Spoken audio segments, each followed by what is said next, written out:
Bonjour, alors aujourd'hui c'est l'Existence, la marche pour les personnes trans et ceux qui les soutiennent. Donc aujourd'hui c'est un mot d'ordre contre la stérilisation forcée pour le changement d'état civil, parce qu'aujourd'hui en France, l'État français demande encore aux personnes trans de se faire stériliser définitivement afin de pouvoir changer d'état civil. Jeune homme, c'est pour dire quoi ce rassemblement aujourd'hui? C'est pour l'existence en fait, c'est pour soutenir le droit des personnes trans, intersexes et toutes les personnes qui les soutiennent par rapport au fait que voilà, aujourd'hui en France, on n'a pas tous les mêmes droits. Il y a des personnes qui ne souhaitent pas avoir l'opération génitale. D'accord. Ou qui ne peuvent pas y avoir accès. Donc, et ces personnes ne sont pas éligibles entre guillemets au changement d'état civil, donc ils sont contraints par la société française, par le gouvernement, de vivre dans une identité qui ne leur appartient plus ou pas, qui ne leur a jamais appartenu, et donc il y a une discordance entre leur apparence physique et leur papier d'identité civile. Ah, c'est pour dire qu'on existe, c'est pour dire que on aimerait bien être considérés comme des êtres humains totalement normaux. Okay. Pour un exemple, je ressemble à un monsieur qui s'appelle Louis. Oui. Sur mon état civil, c'est toujours un état civil féminin. D'accord. Donc c'est compliqué pour retirer un colis à la poste parce qu'on dit que je suis marié avec quelqu'un.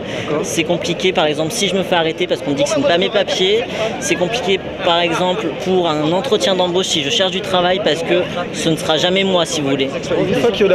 Une fois que tout est fait, ce qui est mon cas, puisque depuis le 25 juin j'ai été opéré, là on est des femmes. Moi je suis une femme à part entière. Un homme trans, ça passe par donc une ablation des ovaires et de l'utérus. Pour une femme trans, ça passe par une vaginoplastie donc. Mais à côté de ça, c'est vrai que je suis en plein changement d'état civil actuellement et j'attends que le bon vouloir de l'État, le bon vouloir de nos gouvernants, tout simplement, ça m'oblige pour avoir un changement d'état civil de changer ton sexe réel, de me faire stériliser. de te faire stériliser. Moi, comme je dis dans cette histoire, l'essentiel c'est de se sentir bien. Moi, je me sentais mal comme j'étais avant, je l'ai masqué pendant des années. Maintenant, je me sens bien et j'ai une vie normale, j'ai une vie tout à fait classique. Disons que pour les gens qui veulent vraiment faire une transition complète, c'est qu'il y a réellement un besoin, il y a vraiment un sentiment intérieur. Sinon, voilà, de mon point de vue, quand on n'est pas vraiment dans cette démarche de transition, c'est peut-être plus une volonté de se faire accepter tel qu'on est à un instant T, quoi. Même au niveau du caractère, c'est vrai qu'on a tendance à conditionner les garçons pour qu'ils pleurent pas, les filles pour qu'elles expriment leurs sentiments. Mais tout ça, quand on se retrouve dans l'intimité, on se rend bien compte que ces barrières-là, elles n'existent pas. Donc pourquoi elles existeraient dans la société? C'est le poids de la société, c'est le poids des préjugés, d'une certaine manière, de l'éducation, qui fait qu'on ne s'assume pas tel qu'on peut l'être. Il n'y a pas beaucoup de monde, pas plus qu'avant, quoi. À mon avis, je vais avoir plus de rythme qu'il y aura de monde dans quelques années. Parce que c'est pas fédérateur, parce qu'il y a une complexité qui est beaucoup plus importante que l'homosexualité en tant que sexualité, rentre en compte le genre, rentre en compte la sexualité, rentre en compte plein de choses et résultat des courses, ça fédère pas, on est différentes, les gens sont différents par leur sexualité, par leur goût, par leur éducation et voilà résultat des courses. Mais il y a quand même 3 pelés 4 tondus, c'est mieux que 1. Allez. Pour le corps médical, malheureusement, eux, ils se réfèrent toujours, je veux dire à l'OMS, que c'est une maladie mentale. Je vous ai vu l'année dernière, vous étiez encore plus amoureux parce que vous n'arrêtiez pas à vous embrasser, tout ça. Voilà, vous aimez toujours? Toujours.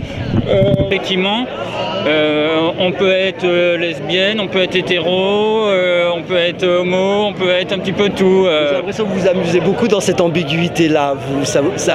Non, c'est pas quelque chose. Enfin, moi, je le vis pas comme un amusement ou une ambiguïté. Je le vis comme étant ma vie. Vous êtes infatigable, vous. Hein. Increvable, surtout toi. Pourquoi? Parce qu'on te voit tous les ans. Encore toi, bon, t'en as manqué quelques-unes. Ah bah c'est ma première. C'est ta toute première. Ben voilà, c'est ma première existence. Et on peut dire qu'il y a toujours une première fois. Eh ben oui, c'est bon les premières fois. La magie des sœurs, la beauté, la beauté de la mission que nous fixons, des vœux que nous prononçons et que nous essayons de mettre en œuvre à chacune de nos apparitions, la joie, l'amour, la fête, la lutte contre la culpabilité. Je pense que ça parle à pas mal de personnes qui peuvent recevoir un jour l'esprit des sœurs. Comment vous les faites années à venir. vous mariez pas, mais vous arrivez à vous reproduire quand même, et il y en a de plus en plus. La magie des sœurs. C'est ça l'Immaculée Conception, tout ça c'est vous quoi. Immaculé, je ne sais pas, nous n'avons rien contre ce qui est immaculé, à partir du moment où c'est choisi et respectueux de soi et de l'autre. Moi je me suis toujours posé la question de votre sexe. Est-ce que vous avez le sexe des anges justement? Alors, étant donné qu'on n'a jamais su quel était le sexe des anges, et nous n'avons pas prétention à répondre à cette question-là.